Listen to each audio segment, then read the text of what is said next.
Здравствуйте, я Ертай Таушенбайло. Добро пожаловать в нашу лабораторию по робототехнике. Сегодня я вам расскажу, как проходят занятия у начальных классов. В нашей лаборатории по робототехнике оборудование и комплекты предназначены для определенных возрастных категорий. Занятия у первых и вторых классов проходят с комплектами LEGO WeDo и Robo Wunderkind.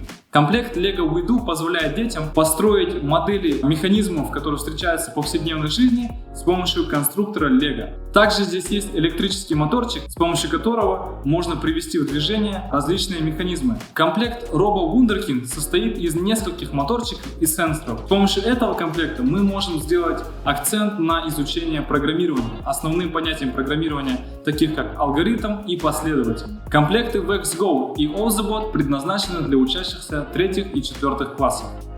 Комплект VexGo позволяет детям изучить основные понятия физики, такие как электромагнитное поле, простые механизмы и многое другое. В нашей лаборатории самыми популярными роботами являются роботы OZBot, так как они программируются с помощью разноцветных маркеров.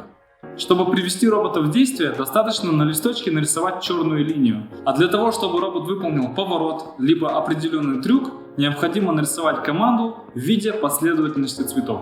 В лаборатории робототехники частной школы имени Шуханова-Алиханова есть огромное количество роботов, предназначенных для всех возрастов, которые помогут вашему ребенку развить моторику рук, инженерное мышление, основы программирования и многое другое.